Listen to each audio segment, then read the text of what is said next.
Okay, sorry. I don't know what that was. My fault. But you know what time it is? It's time for me to shut off my phone and start to read because it's 11:24 and I started late. Um, and that's like not really good, but we're gonna do it anyway. So we're only reading for 30 minutes today. 30 minutes. And I'm not gonna, when I do write, it's gonna be like super, super quick. Okay, here we go. Oh, shut off. Perfect. I'm gonna put my charging cord behind my laptop. We're gonna get these guys out. Open. Uh,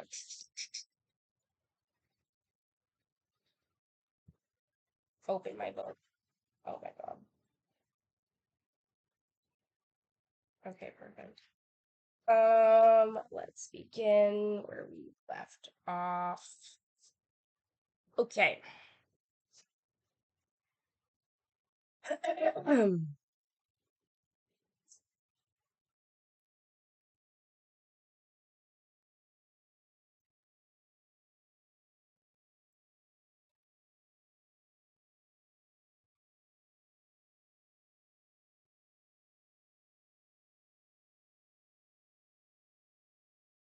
Okay.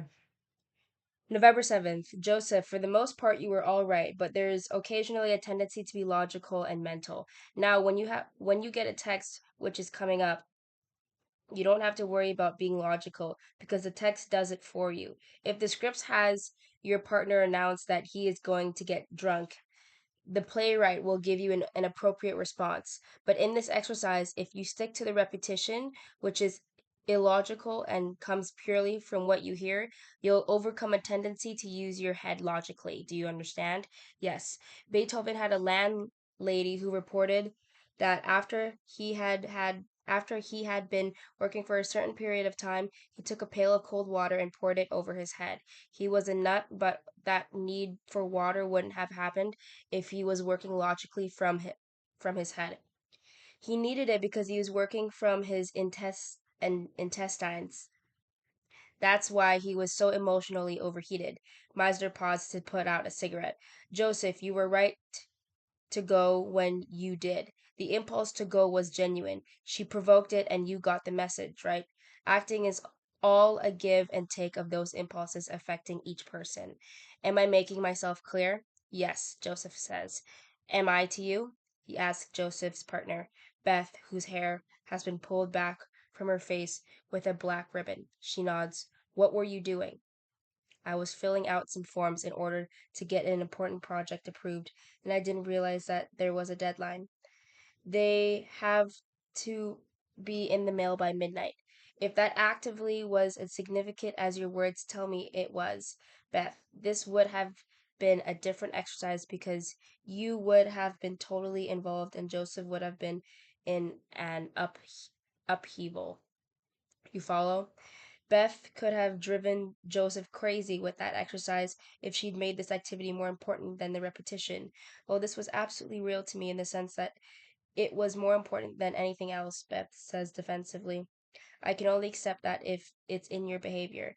Beethoven couldn't pour a pail of water over his head to cool off unless what he was doing was very strong inner experience.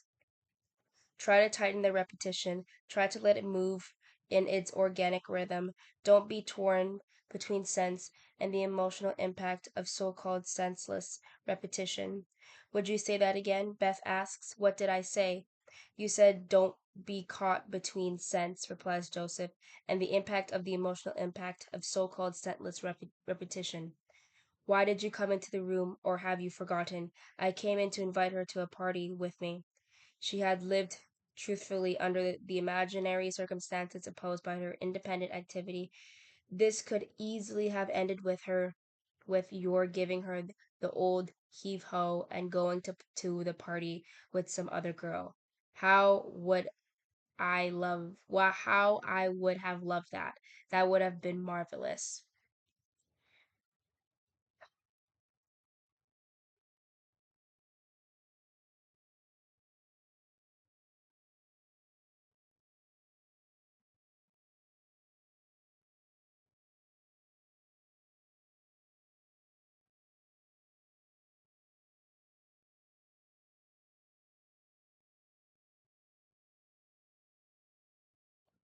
November 10. Before John and Rosemary begin their exercise, she helps him move the long table to the center of the room and push the bed against the back wall. Then she leaves the room, closing the door behind her. John sits at the table, take a sheaf of hyped pages from a manila envelope and begins to read them intently, marking them occasionally with a red pen. Suddenly there is a sharp rap at the door, then another, and finally a third. Reluctantly, John leaves the table and opens the door. Persistent, he says. Yeah, persistent, Rosemary says, framed in the open doorway. Persistent, Johns repeats. Yeah, something wrong with that? Rosemary inquires. Something's wrong with that? Something's wrong with that? Nothing's wrong with that, John says, and for a moment hesitates. Are you inviting me? Rosemary asks. Am I inviting you in? Yeah, are you inviting me in? Am I inviting? Yeah. Rosemary snaps. Some big question? Well, it's not a big question, John says with annoyance. In or out? In or out? In or out? What is this? What is this? An interrogation? Rosemary asks. No, it's an interrogation, John says. Rosemary glares at him defiantly. In or out, he exclaims. Don't treat me like a baby, she warns. I'm not treating you like a baby. You're treating me like a baby. In or out, John says with a great finality. After a moment, Rosemary walks into the room. John closes the door, then moves quickly to the table and resumes editing his papers. That's pretty stupid, Rosemary remarks, looking at his seated figure. So I'm not here now. John glances in annoyance at her for a moment, then returns to work. You have such a mean look, she exclaims, yet she continues to watch him work with fascination. After a pause, Rosemary says, That must be pretty hard. Yeah, it's hard, John says, and begins to chew his upper lip. Aha, Rosemary exclaims, You're chewing your mouth. Yeah, I'm chewing my mouth. Oh, sorry. You're so businesslike. I'm so businesslike. Right, Rosemary says, and pauses for a few seconds before taking a step toward the table. What do you want? John says. John asks sharply. What do I want? Rosemary repeats. What do you want? Are you pissed off at me? Am I pissed off at you? Yeah, are you pissed off at me? Yes, John says firmly. I'm pissed off at you. All right, I'll go. You'll go? Yeah, I'll go. You'll go? That's what you want, right? That's what I want, right? You're being mean. Mean? Yeah, don't you think you are? She says. He glances at her. Nice look. After a moment, she adds quietly, You're just being a jerk. She regards him intently and then walks firmly to the door and closes it behind her. Scott, Meisner says to his assistant, we'd better go to those scenes quickly because they're playing them. That was a, that was a scene, you know. It was a scene. It was? Rosemary asks, coming back in. Oh, sure. It was not a repetition exercise, but I'll tell you this. If you were the right type of part, if you looked like, as they say, the girl, and if you, John, fit the playwright's description of the man, and you played your scene with this much unforced, simple, unpushed reality, you'd be good. But it wasn't repetition, except occasionally. It was really a scene. What point am I making? Ray leans forward in his seat.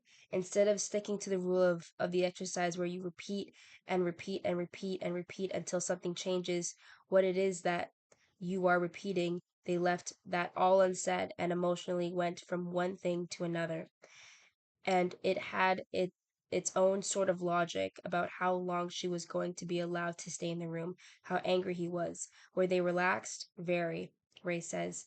Were they emotionally true? Yes. Was their dialogue acceptable as simple, truthful dialogue? Heads nod in agreement. That's what you had. You had a scene. Occasionally you went back to the exercise, but this kind of relaxation plus working off each other is what makes sense. Meisner looks at John and Rosemary, who stand opposite him behind the table. In a way, I'm paying you a compliment, while at the same time, I'm not really crazy about the fact that you are already playing a scene. John, take her by the left arm and throw her out right now. John grabs Wendy's arm, coolly pushes her out the door, and slams it shut. Now, you have you should have done that without my suggesting it. Why didn't you? Because it didn't seem valid in terms of doing the exercise. I know what you're saying, that my impulse should have been to throw her out, but throw her out because she was really boring me. So why didn't you? Because I didn't. So why didn't you? Because I was working out of my head. I was doing what I thought I should be doing. If you threw her out, there wouldn't be any exercise. Right. But the point is that you do the exercises in order to train yourself to follow the truth. I know I missed it. That's all. Look, let me tell you something seriously. In life, life is terrible, I think, but on stage, you have a wonderful opportunity to tell the truth, and all that can come on its praise. That's true. Do you understand? John nods. Your work is all right, but the quality is more important than the quantity. What does that mean? It means that even if the exercise had gone on only a quarter as long, if I had followed my impulse to throw her out, it would have been more truthful and to your ultimate advantage as an actor. Do you see? Yes.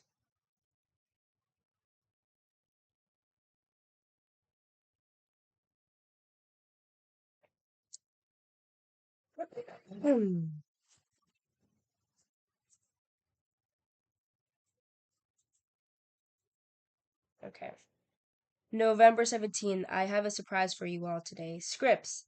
They are all old hat scenes, antiques, but they're perfect for our immediate needs. These scenes are old fashioned only in the sense that they were written before you were born, but every one of them has a compelling human problem. That's why I picked them up. I want you to take your script and learn it without meaning, without readings, without interpretation, without anything. Just learn the lines by root mechanically. I want that to be very clear. To be or not to be, that is the question. As Meisner coldly recites the famous line, his hand taps his desk mechanically on each syllable. No, no, Cyrus. No, Cyrus. That's French for trouble. No iambic pentameter, nothing but the cold text. Then, when you know the words mechanically with ease, take a walk with your partner, any street will do, and go over the text so that you know yours and she knows hers. If you want to stop off and get a cup of coffee, it's okay with me. Do the lines then. Shock the busboy who's studying at the American Academy. That's they don't know what they're saying. They speak like robots. Shock the pants off them. November 21st. With cold mechanical precision, John and Ralph had just recited a scene from Mr. Roberts. Okay, Meisner begins. They said those lines in a way that must be a terrible alien to you, right? No meaning, no readings, nothing that root permits anybody to see a human experience. Now, does anyone have any suspicion of what I'm getting at here? Betty, what's your suspicion? Beatty? No, Betty. Yeah. Betty, the daughter of a famous comedian recently married to a producer of television commercials, looks relaxed, but there is an edge of nervous energy contained just beneath the surface. I had a glimmer when Bruce and I were practicing. I felt that it was so raw and so untouched when we do it by rot that what we can add to it emotionally is unlimited because we are free of immediately insisting that it be read one way or another. I like what you said. Raw. You follow me? Raw. I'm insisting on this mechanical approach in order to avoid calculated results. John, I think it's tough, John says. You think it's tough? You know, on the way over here, we were doing it, and there were times Ralph said to me, you're doing a reading. I guess I fell into that old pattern I've done all my life. That's right, Meisner replies. I'm trying to eliminate a habit that, as you said, you've done all your acting life. In order to build up performances which are coming out of your emotional grasp of the material, I chose to reduce you to a neutral, meaningless, inhumane object, a robot call what you like. In order to fill those words with the truth of your emotional life, you're first going to learn the text coldly, without expression, in a completely neutral way. I want to show you something, John. Come over here. John leaves his seat and stands next to the desk. Meisner moves around it to stand next to him. Now turn around, he says. Make your position as firm and as rigid as you can. If necessary, hold the desk, but make yourself absolutely steadfast. Okay, I don't think you're solid enough. Are you? Yeah. Meisner places the palms of both of his hands on John's shoulders and attempts to budge him. I don't make any impression on him, he says. I'll try again. John, do the same thing. Again, John holds the edge of the desk so tightly that his knuckles of his hands turn white. He's stiff, Meisner says, and then spells the word STIF. The class laughs. Now, John, relax. John, let go of the desk. Turn John lets go of the desk, turns and shakes the tension from his arms and shoulders. Meisner gives him a firm but gentle shove, and John takes loose steps forward. He is responsive. Do you see that? Relax. Meisner pushes him again and again. John ambles forward. He's responsive to what I do. Thank you, John. Sit down. Now, if you're neutral, what's that mean? Open to any influence, right? If you are neutral, you will achieve a kind of emotional flexibility, won't you? If you're tense, if you're unrelaxed, like John was at the beginning, you're not responsive to the influence of my push. Consequently, I say a logical thing. I say, learn that text in a, in as unmeaningful and yet in as relaxed as a way as you can so that you're open to any influence that comes to you. I gotta write that down. Do you follow the logic of that? If you don't, say so.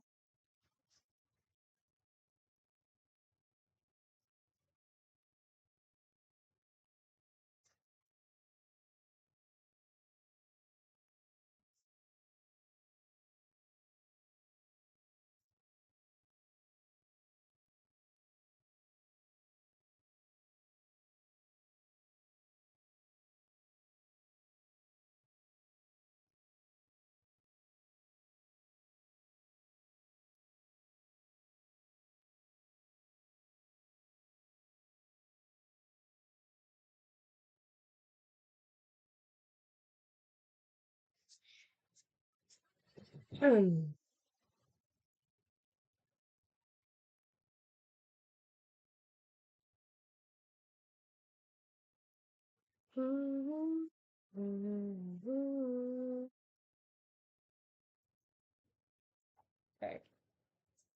Neutral and relaxed, Philip says, not firm and tense, not set, not fixed. I'm saying to you as an actor who worked constantly with text, with words, learn those words as empty, as unfixed, as relaxed as John was when I pushed him. Is there any questions about this? That's why I'm asking you to learn these lines with the precision of a machine, mechanical precision. Then we'll go on from there. If you find yourself reading the words, putting something into them, do you slow down or stop or what? Philip asks. You stop. Look, I'm going to give you a line. Oh my God, my soul is bleeding. Let me hear you say that. Oh God, Philip says, my soul is bleeding. Now say it expressively. Oh God, my soul is bleeding, Philip says with added volume. More, Meisner says. Don't you believe in God and in pain? Oh God, Philip bellows, my soul is bleeding. That's what I don't want you to do. You follow? Meisner recites the line quietly, mechanically. Oh my God, my soul is bleeding. Eventually, that line will come out right out of your heart. Meisner interrupts Dave, who has been reading a scene in a spooky mechanical way with the objection that as as is his tendency, Dave has gone too far. The work is too mechanical. Dave, explain to me what I said to you. You want it repeated mechanically and neutrally. That's right. I'm putting too much into it. That's what in what way are you pushing too much into it, overemphasizing the mechanicalness of it, of the syllable by syllable? That's right, Meisner says. What did I say to you about your repetition? That I wasn't picking up on the behavior. I was simply repeating for the sake of repeating.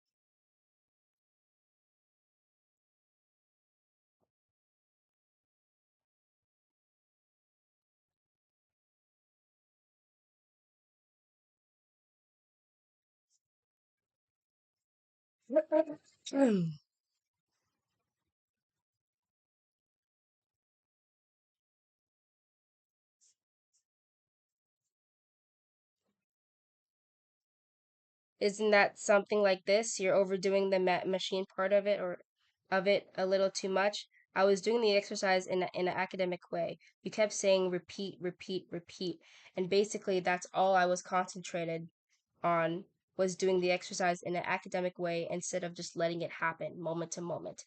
The word academic is well chosen. I find this very tough to do, Dave's partner Joseph says. You do? Why?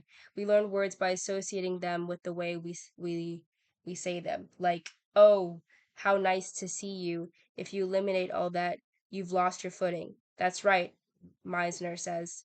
Until you are mechanically absolutely secure in this text with no interpretation, we but we all memorize by using an emotion to give the words some sort of significance that we can all remember them, Joseph says. So it's usual to have a cadence attached to the way we're doing it, which you have it in your ear, right? Meisner says this is a way of eliminate.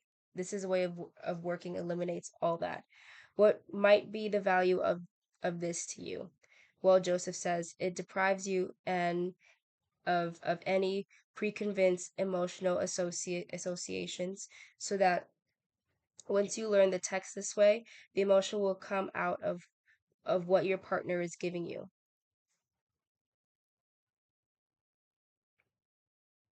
To begin with, Meisner adds, so that you don't have the habit of saying, go to the store and get me a salami sandwich because I love salami. His eerie voice through the microphone seems to slide up and then down an octave on the word love, and the class laughs. The love is a cliche, Meisner says. What other reactions are there, John? It seems that whatever we do get out of this exercise is going to be full and honest. Meisner interrupts, and improvisational. It's going to be an improvisation, fundamentally. That's a very healthy thing to do. It strips you out of your past habits. I like that, Betty says. I like that a lot. I don't blame you in the least.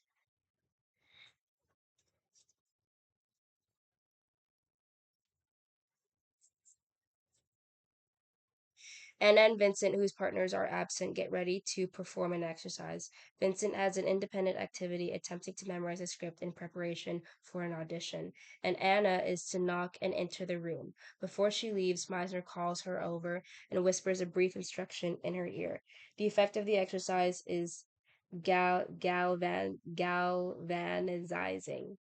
Galvanizing.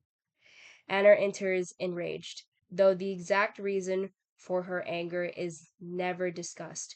Her behavior makes it clear that she believes that Vincent has slandered her. She is livid, and Vincent is rendered almost speechless. Meisner is pleased. Okay, he says when Anna slams out on the room. That was very good. Now look, he says to the class, that was the basic exercise, but it had something added to it. What? She came in furious. Betty says, an emotional circumstance. I, as a director, added an emotional circumstance to the exercise, and that made it into a scene. In an exercise, there is no learned text. All of you now in the process of learning a text. What's absent from that learning is what we just witnessed, an emotional circumstance. Sandy, would you say it again? What's missing? Joseph asks. What's missing from what you're doing now with the text, and is anything that has to do with an emotional circumstance?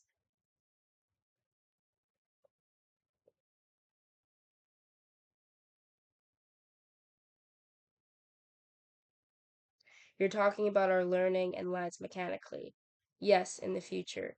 But that brings up the thorny subject of preparation, which I'm saying for your Christmas present, which I'm saving for your Christmas present. And that was very good. Vince taught you some naughty words. I know, that's all right, Meisner says. You taught him some too. Let's talk about this. Meisner interrupts the scene between Rose, Marie, and John.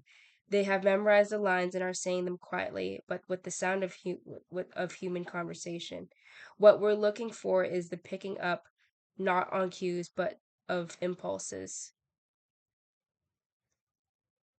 One doesn't pick up cues, one picks up impulse. I'll show you. Rosemary, say something to me. You have very smooth skin. Yes, but keep going. You have very smooth skin. It looks like you spent a lot of time in the sun. Yes, I have smooth skin, Meisner says. Now, when did the impulse for my speech come? The impulse for my speech came early, at the beginning of the speech. I'll show it to you in another way. It's very simple, very improvisational. John, ask me if I want a drink and then tell me that you have scotch, vodka, bourbon, gin, and a lot of soft drinks. Sandy, would you like a drink? I have scotch, vodka, bourbon, gin, and Miser, whose eyes lit up and whose right hand waved politely in the air on hearing the word scotch, interrupts John lightly with the line, Scotch, please. The class laughs. Now, when did the impulse for that happen? Scotch, says Rosemary. At the beginning. That's very different. Picking up the impulse instead of picking up the cue.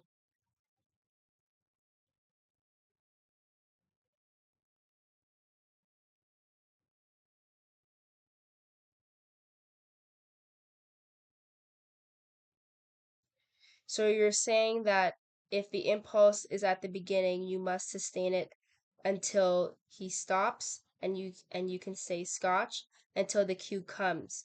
You don't pick up cues, you pick up impulses. Hmm.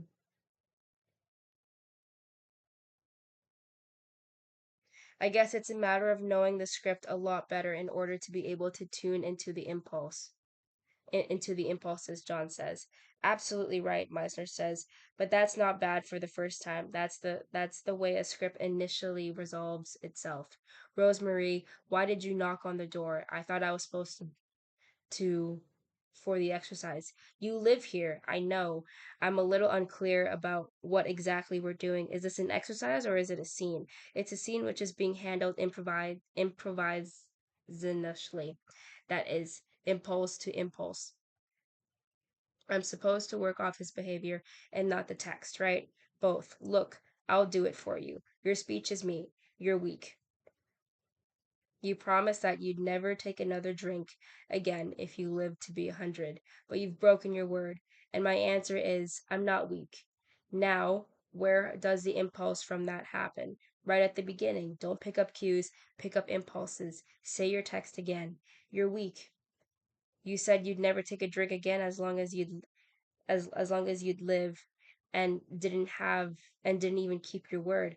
I'm not weak. I was acting all through that. Did you see that? You're not necessarily asking us to start our line before the partner finishes his line, Betty asks.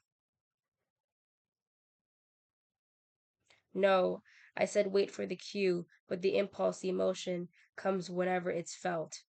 You've g- you'll get used to it once you have a command over the script. I'm saying two things to you. Learn the lines, pick up the impulses. Hmm.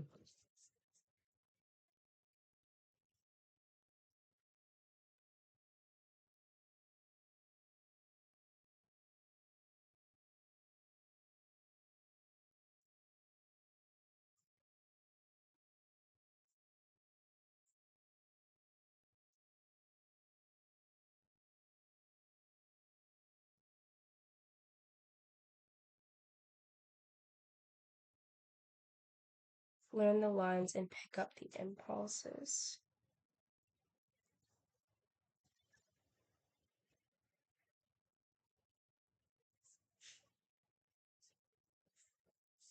I liked it very much. Joseph and Beth have completed their scene.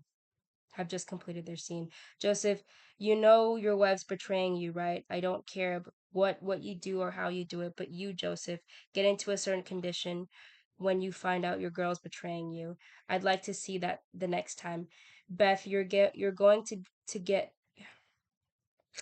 Beth, you're going to be free of that creep of a husband pretty soon. Doesn't that make you feel good? Let's see what happens when Beth feels in good spirits. Now, one of these days, I hope it will be before we quit for Christmas. I'll begin to show you the elements of that agonizing problem preparation, which is the self stimulation of your emotion. It's the most subtle problem in acting, believe me, and we'll get to it, but not yet. Next time, finish the scene with these two additions. Joe is a lousy. Joe in a lousy mood. I don't care what you do, and Beth in a wonderful mood. I don't care what you do. I'm anticipating emotional preparation. There goes your mother after her darling David, Meisner says, quoting Sarah's line from a scene from Sidney Howard's The Silver Cord, which she and Philip have completed. Now, that line is spoken while you're looking through the window and seeing his mother walking, right? But you're never going to see his mother walking. If you look out the window on stage, you're going to see scenery stacked up against the wall. You're going to see the stage manager trying to make the the ingenue. You're going to see everything but what you're supposed to see. Suppose I'm reading from my script in rehearsal while we're still sitting around the table, and I read, "If it doesn't stop snowing, I'll never get back to New York, and I'll lose my job." He's reading over the line is his reading over the line is quiet, yet the sense of panic is pal palpable. So, how you feel about what you see is already in you when you're sitting there reading the script. So, how you feel about what you see is already in you when you're sitting there reading the script. Don't try to see the snow because you look you're going to see the stage manager and the ingenue. The class laughs. Finally, at the end of the road, they bring in the scenery, and on one side is a wall with a window. So, as a conversation, you get up and walk to the window to make the audience believe that you're looking out. It's for the audience, not for you. And what it means to you is something emotional. I'll lose my job. You follow? If you went to the actor's studio, you spent 6 months trying to see the snow before you could say, "Look at the snow." This takes a terrible burden away from the actor, who thinks he's got to see the woods and the snow. "Give me a gun. I see a rabbit. Give me my gun." Meisner sounds thrilled at the possibility of a hunt. That happens when you're still sitting there reading, and they put in the scenery you move in to the window. Isn't that simple? How simple it is to solve the problems of seeing things when you know that it's all in you emotionally, and walking to the window is only a convention. Dave, what would you do if you were suddenly given $100,000? By the way, I once said that to a class, no one older than 22, and a girl sitting there said, "But I have $100,000." The class laughs. What would you do, Dave, if you had $100,000? Buy myself a home? That's too general and prosaic. Prosaic. Besides, what kind of home can you buy for $100,000? Not in New York City, in Uganda? What would you do? Dave pauses, his face wrapped in thought. That's what I'd do. That's all, Meisner says. Dave looks straight ahead in silence. It's interesting that you can't or won't. The chances are you won't answer that question. He looks at Betty. What would you do if you had $100,000? I'd thank you and thank you and thank you and thank you. That's not an activity, that's politeness. Vince raises his hand. The first thing I do is call my accountant. What? Miser says incredulously. That's probably not how you say it.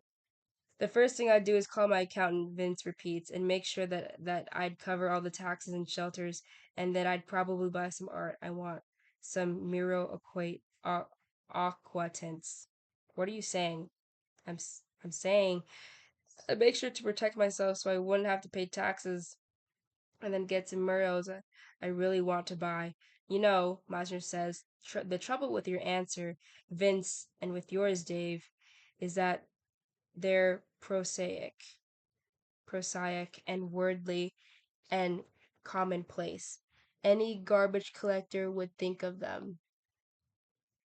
I like you both, so I'm not recommending you to the Department of Sanitation. What are you saying? Rosemary demands with great seriousness. That that if somebody dreams are ordinary, then they're not talented. If they say something like that, they're not worthy. I'm not saying that wishful thinking is a product of the imagination. On the other hand, if someone said I'd pay for rent for the next 5 years, I'd say BS. That's too realistic. It's too unimaginative. It's too practical. On the other hand, what if a girl said I'd like to go to the White House in a dress that's made of solid emeralds? Gorgeous, solid emeralds on some kind of cloth which can only be made by a nun in India. That's extravagant, but it's the essence of wishful thinking. Meisner pauses to adjust the microphone on his glasses. I'm thinking about imagination. Wishful thinking is based on imagination, stimulating imagination. Do you see that? If I say I'll give you $100,000, what will you do with it? And you say I'll buy a house, furnish and pay taxes on it for the next 20 years. That's practical. It's not out of your imaginative soul. It's out of your wish to be secure. But the dress made out of emerald is pure, untouched imagination, and that's what wishful thinking is. Am I making the difference clear? One is a product of imagination. The other is based on prosaic reality. I want to make that point very clear because it is a prelude to preparation. That's all I'm going to say now. It's a prelude to the imagination, to use of yourself. As I said, to repeat, it's a prelude, a remark, which is a prelude to preparation.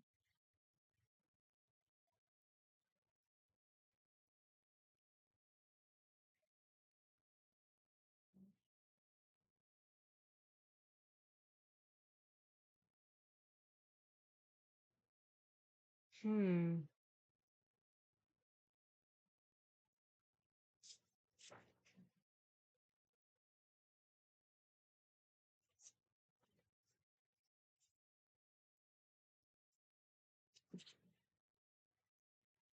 Sandy, says Betty, I have a suggestion. Yeah? I think that the next time you should ask us what we should do with 1 million. 100,000 doesn't seem to go as far as it used to. That's true, Master says. I found that out. Class laughs. The menu is the usual. Tuna on a seeded roll and black coffee. Scott, Meisner says, remind me this afternoon of the actress I once heard of who, when she got a role, wrote it out as if they were one continuous sentence, so that the other fellow always came in like an premeditated, spontaneous interruption that would be good for all of them. Scott Roberts nods and makes note of his yellow legal pad. Boom. We're on to chapter 6. Yeah. That's it. That's all. I will see y'all tomorrow morning. Peace.